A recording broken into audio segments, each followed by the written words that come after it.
Қайырлы күн баршаңызға. Бүгін сіздермен сырты қытырлақ, іші жұмсақ, өте дәмді, жасалуы өте оңай KFC стрипсыларының рецептісімен бөлісемін. Ең алдымен тауықтың етін ұзыншалап, жіңішкелеп турап аламыз.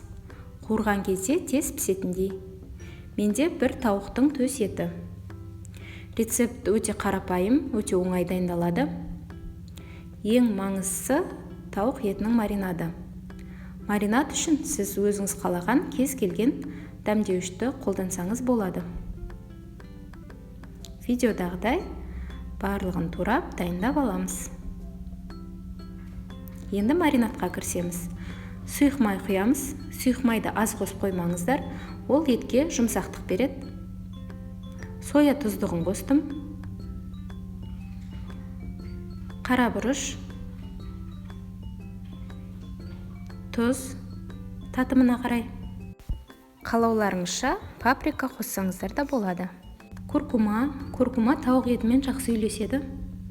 Қызыл бұрыш, ащы болған қаласаңыздар, қызыл бұрышты көбірек қосыңыздар. Кептірілген базилик, кептірілген имбирь және сарымсақ қосамыз.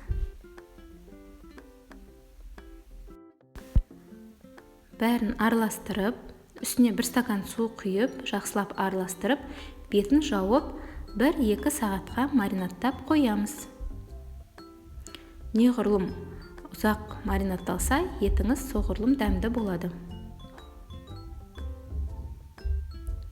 Маринадталып болған соң қуыруға кірісеміз. Қуыру үшін ұн, су және қызып тұрған сұйық май қажет.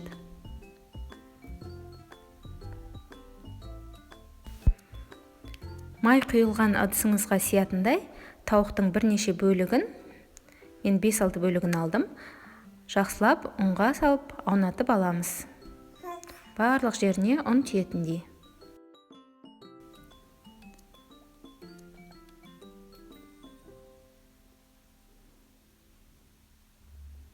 Жақсылап ұнға аунатқаннан кейін етті алып суға салып аламыз. Қайтадан ұнға салып аунатамыз жақсылап. Келесі бөлікті алып суға салып алып, ұнға жақсылап аунатамыз.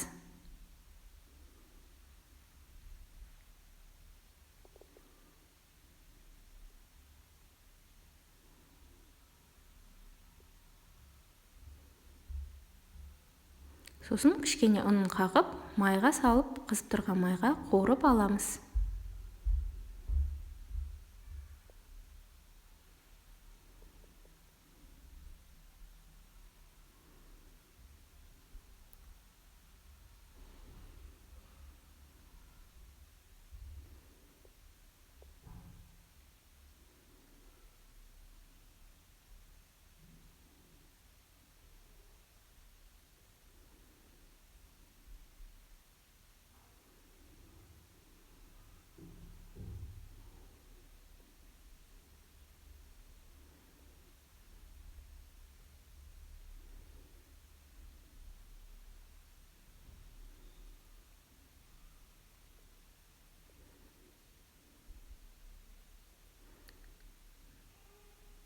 Бір-біріне жабысып қалмайтындай араластырып қоямыз.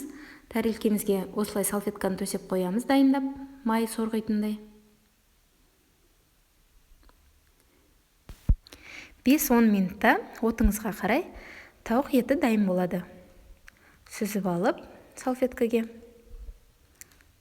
Келесі бөліктерді ұнға аунатып, суға салып алып, қайтадан ұнға аунатып, қуырып аламыз. Стрипсылар өте дәмді, міндетті түрде жасап көріңіздер. Рецепт ұнаса парақшаға жазылып, лайк басып, комментарий жазуды ұмытпаңыздар. Осылай кез келген гарнирмен, салатпен ұсынсаңыздар болады. Ас болсын!